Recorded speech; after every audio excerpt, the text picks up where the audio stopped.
VD Satheesan ഉൾപ്പെട്ട power group, പ്രതിപക്ഷ നേതാവ് ഉൾപ്പെട്ട പവർ ഗ്രൂപ്പ് എന്നുള്ളതാണ് സിമി റോസ്ബെൽ ജോണിന്റെ പ്രതികരണം. പ്രതിപക്ഷ നേതാവ് VD സതീശനെതിരെ സിമി റോസ്ബെൽ ജോൺ ഗുരുതര ആരോപണങ്ങളാണ് ഉന്നയിച്ചത്. പ്രീതിപ്പെടുത്തൽ നടക്കാത്തതുകൊണ്ട് താൻ പ്രതിപക്ഷ നേതാവിന്റെ ഗുഡ് ബുക്കിലില്ല, അവസരം നിഷേധിക്കുകയും തന്നെ പരസ്യമായി പലതവണ അപമാനിക്കുകയും പ്രതിപക്ഷ നേതാവ് ചെയ്തിട്ടുണ്ടെന്നും സിമി റോസ്ബെൽ ജോൺ പറഞ്ഞു. തീർച്ചയായിട്ടും അദ്ദേഹം എന്നെ അക്കോമഡേറ്റ് ചെയ്യുന്നതാണ് പറഞ്ഞിരുന്നത്. പിന്നെ എന്താ സംഭവിച്ചതെന്ന് അറിയില്ല. ഇടപെട്ടിട്ടുണ്ടാവാം. കാരണം എന്നോട് അനിൽകുമാർ പറഞ്ഞത്, ടൂറിസം മന്ത്രിയായിരുന്ന അനിൽകുമാർ MLA പറഞ്ഞത്, സിമി വരാൻ വേണ്ടിയിട്ട് ഹൈബീഡൻ സമ്മതിക്കുന്നില്ല, VD സതീശൻ സമ്മതിക്കുന്നില്ല എന്നാണ്. എന്നോട് തുറന്നു, എൻ്റെ മൊബൈലിൽ ആ റെക്കോർഡുണ്ട്. അപ്പം ഇവരുടെയൊക്കെ സമ്മതം വാങ്ങിച്ചിട്ട് വേണം എനിക്ക് പൊളിറ്റിക്സ് നടത്താനായിട്ട്. ഹൈബീഡനൊക്കെ എത്രയോ ജൂനിയറാണ്.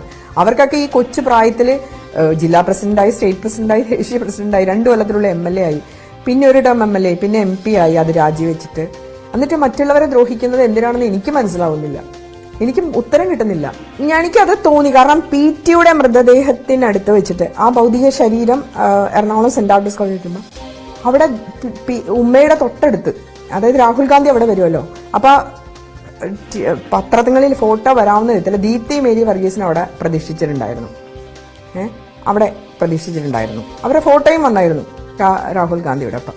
അപ്പൊ ഇതൊക്കെ ഒരു പ്ലാൻ ചെയ്ത്, കാരണം അവരെക്കാൾ ഈ പാർട്ടിയിൽ തീർച്ചയായിട്ടും PT-യോടെ ഏറ്റവും അധികം അറ്റാച്ച്മെന്റ് ഉള്ള ഒരാളാണ് ഞാൻ.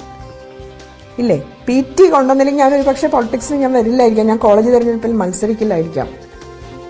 എൻ്റെ നോട്ടീസ് പ്രിന്റ് ചെയ്ത് PT ഉമ്മയും കൂടിയാണ് തന്നിരുന്നത്.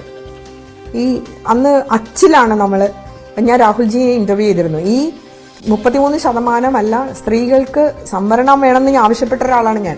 അതിന്റെ റെക്കോർഡ് എൻ്റെ കയ്യിലുണ്ട്. അതിന്റെ പ്രിന്റ്, അത് രാഹുൽജിയെ ഞാൻ ഇന്റർവ്യൂ ചെയ്ത ഇത് അച്ചിൽ കൊണ്ടുവന്ന് PT എന്നെ കൊണ്ടുവന്ന് കാണിച്ചിട്ടാണ് പ്രിന്റ് എടുക്കുന്നത്. അത്രമാത്രമൊക്കെ ഞങ്ങളുടെയൊക്കെ ഒരു പൊളിറ്റിക്കൽ കരിയറിൽ ശ്രദ്ധ ചെലുത്തിയിട്ടുണ്ട്. ഉമ്മയും അതെ, PT-യും അതെ.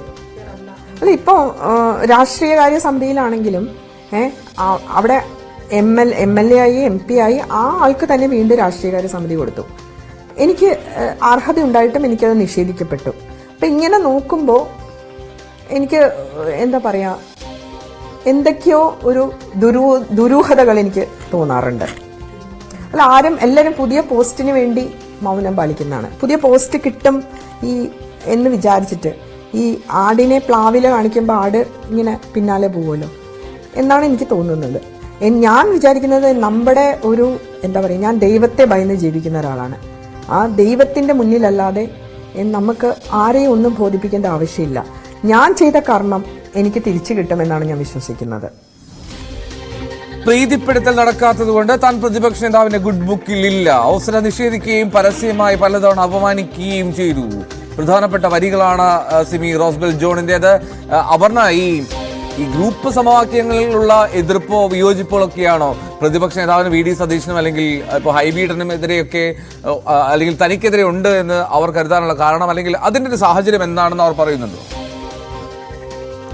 എൽദോ, തികച്ചും രാഷ്ട്രീയമാണ് ഈ വിഷയങ്ങൾ. ഇതിനകത്ത് ഏത് തരത്തിലുള്ള ഒരു സാധ്യതയും മറുപ്രതികരണങ്ങൾ ഏത് തരത്തിലാകുമെന്നുള്ളതിനെ കുറിച്ച് നമ്മളിങ്ങനെ ഒരു അഭിമുഖം, അല്ലെങ്കിൽ അവർക്ക് ചില വെളിപ്പെടുത്തലുകളുണ്ട്, എനിക്കിത് തുറന്നു പറയണമെന്ന് അവർ പറയുന്ന സമയത്ത് പോലും നമ്മൾ സിനിമയിൽ വരുന്ന വെളിപ്പെടുത്തലുകൾ പോലെയല്ല, ഇത് രാഷ്ട്രീയമാണ്. പ്രത്യേകിച്ച് കോൺഗ്രസിനകത്ത് പലതരത്തിലുള്ള ഗ്രൂപ്പുകൾ ഉള്ളതുകൊണ്ട് അങ്ങനെയുള്ള ചില നിലപാടുകൾ ഇതിനകത്ത് പ്രതിഫലിക്കുന്നതാണോ, ആ തരത്തിലുള്ള ചോദ്യങ്ങൾ നമ്മൾ ചോദിക്കുന്നുണ്ട്. ഒരു പക്ഷേ അതൊരു കാടടച്ച് വെടിവെക്കലല്ലേ എന്ന് പറയുന്നിടത്ത് പോലുമാണ് സ്ത്രീകൾ നേരിടുന്ന ചില കാര്യങ്ങൾ, അതായത് ആ ഒരു ഭാഗത്തേക്ക് ഫോക്കസ് ചെയ്തുകൊണ്ടുള്ള ചില പോയിന്റുകൾ പറയുന്നത്.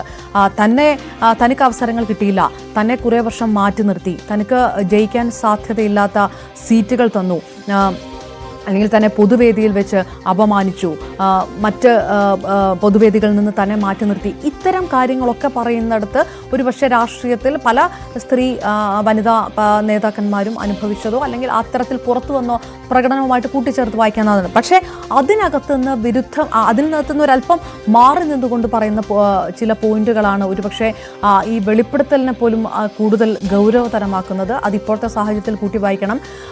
ചിലർക്ക് അവസരങ്ങൾ കിട്ടുന്നു. ഈ അവസരങ്ങൾ കിട്ടുന്നത് മെറിറ്റ് കൊണ്ടല്ല. ഈ അവസരങ്ങൾ കിട്ടുന്നത് ഇത്തരം ചില ചൂഷണങ്ങൾ അവിടെ നടക്കുകയും അതിനെതിരെ ശബ്ദിക്കാത്തതും കൊണ്ടാണ്. അതാണ് അതിൻ്റെ ഏറ്റവും പ്രധാനപ്പെട്ട കാര്യം എന്നാണ് എനിക്ക് തോന്നുന്നത്. അതാണല്ലോ പറയുന്നത്, മോശപ്പെട്ട അനുഭവങ്ങൾ ഉണ്ടാകുന്നുണ്ട്. ആ അനുഭവങ്ങൾ വരുമ്പോൾ നിങ്ങൾ പരാതിപ്പെടാതിരിക്കുകയാണെങ്കിൽ, അല്ലെങ്കിൽ അവസരങ്ങൾ നഷ്ടപ്പെടാതിരിക്കാൻ വേണ്ടി നിങ്ങൾ നിശബ്ദത പാലിക്കുകയാണെങ്കിൽ നിങ്ങൾക്ക് കൂടുതൽ പദവികൾ കിട്ടും. അതല്ലാത്തവർക്ക് ഗുഡ് ബുക്കിൽ എൻട്രി ഉണ്ടാകുന്നില്ല.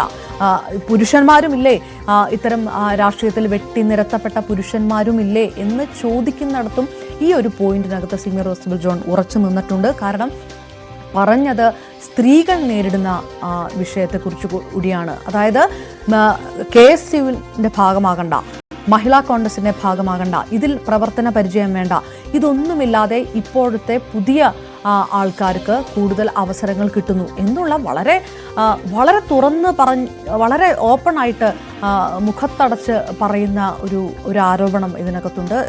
ഏതായാലും ഇങ്ങനെ ഒരു തുറന്നു പറച്ചിൽ ഉണ്ടാകുമ്പോഴും കോൺഗ്രസിനെ സംബന്ധിച്ചിടത്തോളം കോൺഗ്രസിനകത്ത് മെറിറ്റോടുകൂടി ഉയർന്ന പദവികൾ വന്ന പല നേതാക്കന്മാരും വനിതാ നേതാക്കന്മാരും ഉള്ള ഒരു പാർട്ടി കൂടിയാണ്. പരിപൂർണമായിട്ട് ഇതിനൊരു അനുകൂലമായിട്ടുള്ള പ്രതികരണം ഉണ്ടാവുകയില്ല.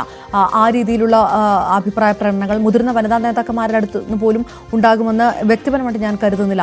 അല്ലെങ്കിൽ പുറത്ത് പോയവർ, ഈ കോൺഗ്രസിൽ നിന്ന് പുറത്തു പോയവർ, പത്മജ വേണുഗോപാൽ അടക്കം പറഞ്ഞത് നിർത്തി തോൽപ്പിക്കുകയാണ് കോൺഗ്രസിൽ സ്ത്രീകളെ എന്നതടക്കം നമ്മളോടക്കം പറഞ്ഞ ശേഷമാണല്ലോ അവർ പിന്നീട് BJPയിലേക്കൊക്കെ പോകുന്നത്. പക്ഷേ അപ്പോഴും ഈ തരത്തിലുള്ള ആരോപണങ്ങൾ പറഞ്ഞിട്ടില്ലല്ലോ, ഇങ്ങനെ ഒരു ചൂഷണം അവിടെ നടക്കുന്നുണ്ടെന്ന് പറഞ്ഞിട്ടില്ലല്ലോ എന്ന് തന്നെ കൃത്യമായി എടുത്തു ചോദിച്ചു.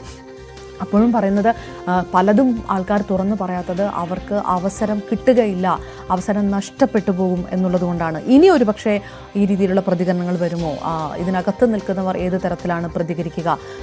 പാർട്ടിക്ക് ഇതിനെ പ്രതിരോധിക്കേണ്ടതായിട്ടുള്ള അവസ്ഥ, ഈ ചില ഭിന്നിപ്പുകൾ അത് ഗ്രൂപ്പ് വിഷയമായിട്ട് മുന്നോട്ട് വരുമോ? അതായത് രാഷ്ട്രീയവും വിഷയമാകുന്നു, രാഷ്ട്രീയത്തിലെ നിലപാടുകൾ, ഗ്രൂപ്പുകൾ, ആ സമവാക്യങ്ങൾ ഉണ്ടാകുന്ന ഭിന്നതകൾ, അതും ഈ ഇത്തരം ആരോപണങ്ങളുടെ പിറകിലുണ്ട് എന്നുള്ളത് നമുക്ക് മറച്ചു വയ്ക്കാൻ കഴിയില്ല. അതുകൊണ്ട് ഒപ്പം അഡ്രസ്സ് ചെയ്യപ്പെട്ടിരിക്കുന്ന വിഷയങ്ങൾ ഇപ്പോഴത്തെ സമാനമായിട്ടുള്ള ആ സാഹചര്യത്തിനോട് ചേർന്ന് വായിക്കാവുന്ന ഒരു അവസ്ഥ അത് കേരളത്തിലെ ഒരു രാഷ്ട്രീയത്തിൽ അല്ലെങ്കിൽ ഒരു രാഷ്ട്രീയ പാർട്ടിയിൽ ഉണ്ട് എന്ന് പറയുന്നിടത്ത് അത് അത്യന്തം ഗൗരവകരമാകുന്നു. അത് ഒരുപക്ഷെ ഇത് റിപ്പോർട്ട് ചെയ്ത് പറയുമ്പോൾ പോലും ഇത്രയും ഗുരുതരമായിട്ടുള്ള ഒരു ആരോപണമാണല്ലോ അവരുടെ ഭാഗത്ത് നിന്നുണ്ടായിരിക്കുന്നത്. അതൊരു സിനിമ എന്നൊരു ഫീൽഡിനപ്പുറത്തേക്ക് കൂടി ജനങ്ങളെ പോലും ഞെട്ടിക്കുന്ന ഒരു കാര്യമാണല്ലോ എന്നുകൂടിയാണ് പറയാൻ തോന്നുന്നത് ഇങ്ങനെ ഈ ഒരു വിഷയം വിലയിരുത്തുമ്പോൾ. എൽദോ, വളരെ പ്രധാനപ്പെട്ട ചില ആരോപണങ്ങൾ, വളരെ പ്രധാനപ്പെട്ട വെളിപ്പെടുത്തലുകളൊക്കെയാണ് ഇപ്പോൾ സിമി റോസ്ബൽ ജോൺ നടത്തിയത്. അപർണ, മറ്റൊരു പ്രധാനപ്പെട്ട കാര്യമായി തോന്നിയത്, അതായത് ഈ കോൺഗ്രസിലും ഇത്തരത്തിൽ ഒരു ലിംഗവിവേചനം ഉണ്ടാകുന്നു എന്നുള്ള ഒരു സാഹചര്യമാണ്. പ്രായമായ സ്ത്രീകളെ കൂട്ടം കൂടി നിന്ന് പരിഹസിക്കുന്ന ഒരു സാഹചര്യം, അതൊരു ഉത്തരവാദിത്തപ്പെട്ട രാഷ്ട്രീയ പാർട്ടിയെ കോൺഗ്രസിന്റെ ഭാഗത്ത് നിന്ന് അത്തരമൊരു സാഹചര്യമൊക്കെ ഉണ്ട് എന്ന് ഒരു മുതിർന്ന നേതാവ് പറയുന്നുവെങ്കിൽ അതിനെ വെറുതെ അങ്ങ് കണ്ണടച്ച് തള്ളാനും കഴിയുന്ന ഒരു സാഹചര്യമല്ലല്ലോ. അപ്പോൾ ഈ കോൺഗ്രസിൽ ഇത്രമാത്രം രൂക്ഷമായിട്ടുള്ള കാര്യങ്ങൾ നടക്കുന്നുണ്ട് എന്നുള്ളത് ഞെട്ടിപ്പിക്കുന്നതാണ്. പ്രത്യേകിച്ചും അതിൻ്റെ ആദർശം, ആ പാർട്ടി മുന്നോട്ട് വയ്ക്കുന്ന ആശയമൊക്കെ അതിനോട് വിയോജിപ്പ് ഉണ്ടാക്കുന്ന തരത്തിലാണല്ലോ. അപ്പോൾ ഈ ഏത് ഘട്ടത്തിലാണ് ഈ ഇത്തരത്തിലുള്ള പരിഹാസങ്ങൾ നേരിടേണ്ടി വരുന്നത്? അതൊരു ഈ പാർട്ടി വേദികളിലാണോ അതോ ഒറ്റയ്ക്കും അങ്ങനെ ആണോ? എന്താണ് പറയുന്നത് ഇവർ? സിമി റോസ്ബൽ ജോൺ പറയുന്നത് റോസക്കുട്ടി ടീച്ചറുടെ ഒരു അനുഭവം എടുത്തു പറയുന്നു. പ്രായമായതുകൊണ്ട് റോസക്കുട്ടി ടീച്ചറെ പരിഹസിക്കുന്നു. അങ്ങനെ കൂട്ടം ചേർന്ന് പരിഹസിച്ച അവസരങ്ങളുണ്ടായി. അതേസമയം മറ്റ് ചിലർക്ക് വേണ്ടിയിട്ട്, അതായത് പ്രായം കുറഞ്ഞവർക്ക് കൂടുതൽ പരിഗണന കിട്ടുന്നു, പ്രായം കുറഞ്ഞവർക്ക് കൂടുതൽ എൽദോ, നമ്മളിത് പറയുമ്പോൾ പോലും ഇതിൻ്റെ ഒരു വ്യാപ്തി അങ്ങേയറ്റമാണ് എന്ന് തന്നെയാണ് ഞാൻ മനസ്സിലാക്കുന്നത്.